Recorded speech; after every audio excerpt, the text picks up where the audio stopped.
안녕하세요. 이번 시간에는 트리에 대해서 알아보도록 하겠습니다. 우선 트리의 기본 개념과 종류를 살펴본 후 바이너리 트리와 바이너리 서치 트리가 무엇인지 살펴보겠습니다. 그리고 그 이후에 AVL 트리의 구현 원리에 대해서 살펴보도록 하겠습니다. 트리에는 트리의 모양과 형태에 따라 몇 가지 종류로 구분할 수 있습니다. 그 중에 이진 트리와 이진 트리가 아닌 걸로 구분할 수 있고, 이진 트리 중에서도 퍼펙트 바이너리 트리, 풀 바이너리 트리, 컴플릿 바이너리 트리 등과 같이 구분할 수 있습니다. 이번 시간에는 많이 사용되고 있는 이 트리라는 데이터 스트럭처에서 많이 사용되고 있는 바이너리 트리를 중점적으로 이야기해 보도록 하겠습니다. 우선 바이너리 트리는 최대로 가질 수 있는 자식 노드의 수가 2인 트리를 말합니다. 이 바이너리 트리에서 가장 중요한 노드는 루트 노드입니다. 트리에 접근할 때 루트 노드를 사용하기 때문입니다. 그 외에는 리프 노드와 다른 노드들로 구분할 수 있습니다. 이어서 디그리에 대해서 말씀드리면 어떤 노드의 디그리는 그 노드의 차일드 노드의 개수에 의해 결정됩니다. 그러니까 노드 2의 디그리는 2라는 것을 알 수 있습니다. 디그리 오브 트리는 여러 노드들 중 가장 큰 디그리 값을 의미합니다. 그래서 이진 트리에서는 디그리 오브 트리가 2가 될 것입니다. 다른 중요한 개념도 있는데 이제 뎁스와 하이트라는 개념입니다. 이 부분은 그림을 보시면 직관적으로 바로 이해하실 수 있을 거라고 생각합니다. 이진 트리를 이용하면 해당되는 레벨에서의 최대 노드 개수를 알 수 있습니다. 각 레벨에서의 노드 개수는 2의 레벨 마이너스 1승이고 트리가 가질 수 있는 총 노드의 개수는 2의 최고 레벨 승 마이너스 1입니다. 이러한 특징을 이용하여 트리에서의 연산이 비고 로그 n만큼 이뤄진다는 것을 이 수식을 통해 알 수 있습니다. 만약 아직 이해가 좀 안 되셨거나 하시면은 영상을 잠시 멈추시고 조금 더 생각해 보시면 좋을 것 같습니다. 하지만 이런 형태를 갖고 있다면 앞서 본 식의 의미는 사라질 것입니다. 왜냐하면 1을 찾기 위해서 5부터 내려와야 되는데 5, 4, 3, 2, 1과 같은 탐색 방법은 일반적인 배열에서의 연산량과 동일해지기 때문입니다. 그래서 오른쪽과 같은 형태를 변환을 해줍니다. 오른쪽 그림을 통해서 이제 바이너리 서치 트리에 대한 개념도 설명할 수 있는데요.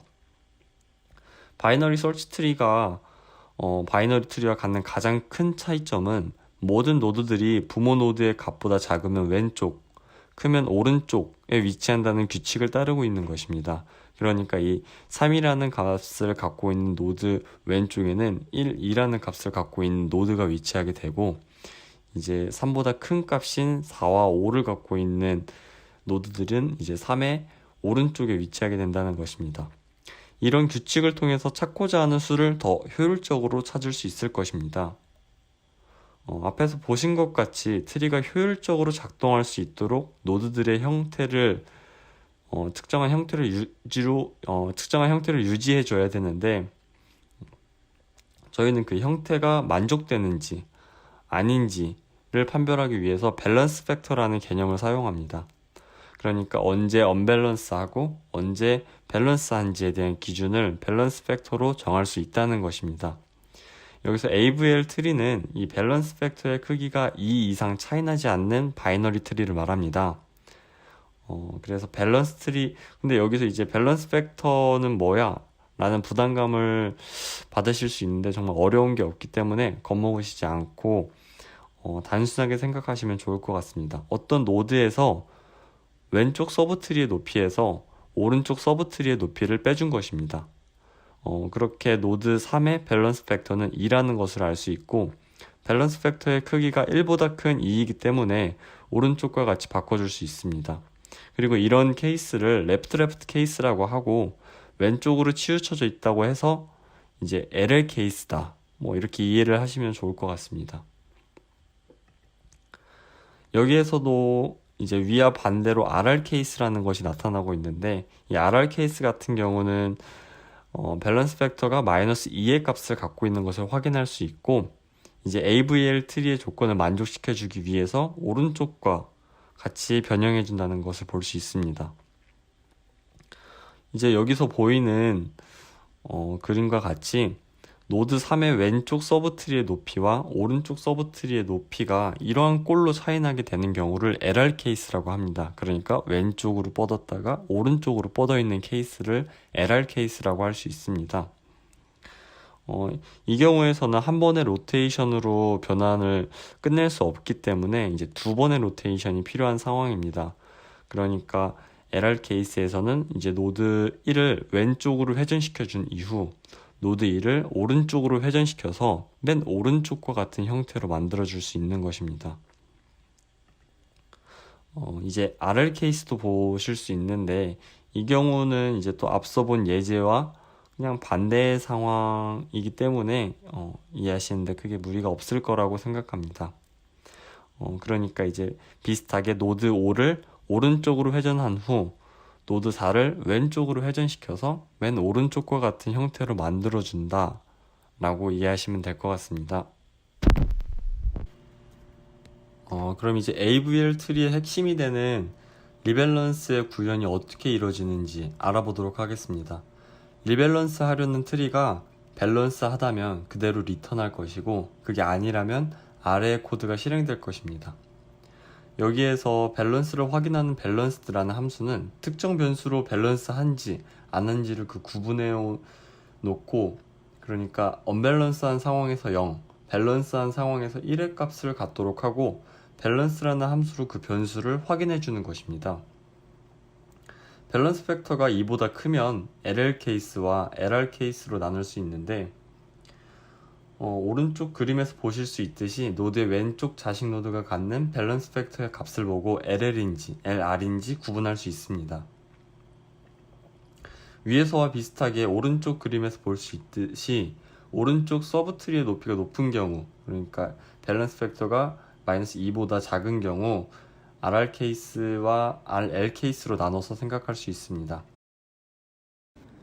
이제 로테이션의 과정을 살펴볼 건데 영상을 잠시 멈추시고 코드와 그림을 살펴보며 먼저 어떻게 이루어지는지 생각해 보시는 설명을 들으시면 좋을 것 같습니다.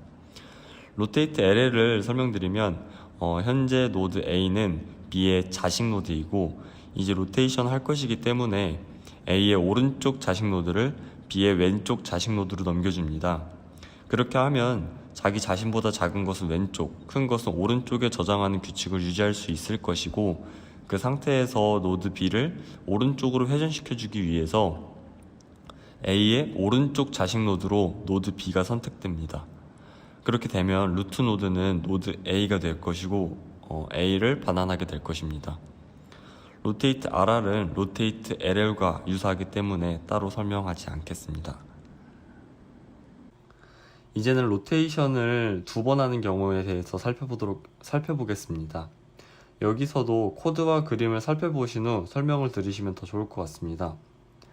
로테이트 LR을 이해하기 위해서는 로테이트 RR과 로테이트 LL을 정확히 이해하셔야 되는데 아직 이해가 충분하지 않다고 생각하신 분들은 잠시 더 정리하는 시간을 가지신 후 설명을 들으시면 좋을 것 같습니다.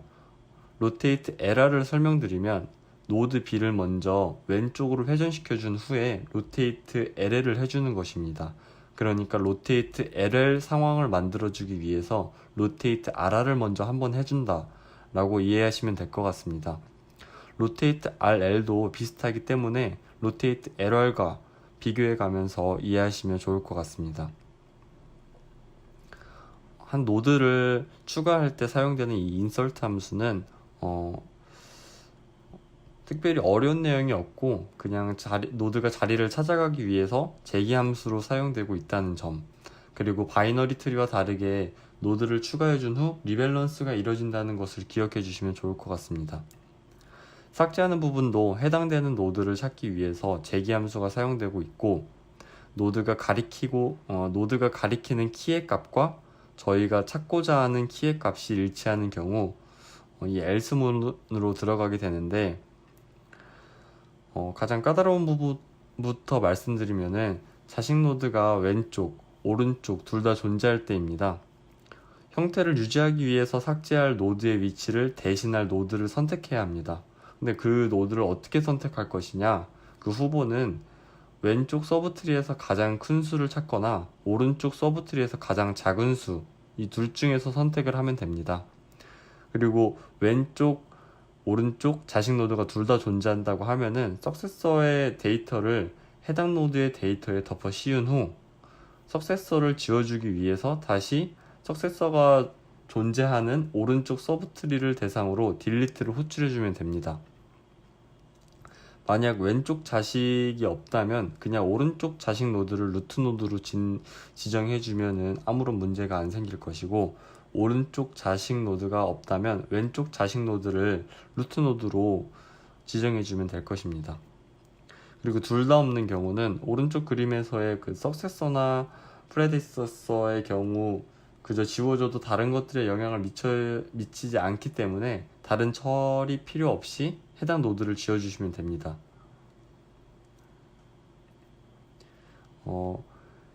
지금까지 배운 내용을 정리해 보도록 하겠습니다. 루트 노드, 리프 노드, 디그리, 뎁스, 하이트, 노드가 최대 몇 개 존재할 수 있는지와 같은 것들에 대해서 알아보았고, 두 번째로 이제 이진 탐색 트리는 이진 트리와 다르게 데이터를 저장할 때 작으면 왼쪽, 크면 오른쪽으로 배정하여 저장한다는 점. 그리고 세 번째로 밸런스 팩터의 그러니까 밸런스 팩터가 2보다 작다는 조건을 만족하는 바이너리 트리가 AVL 트리다 라는 것.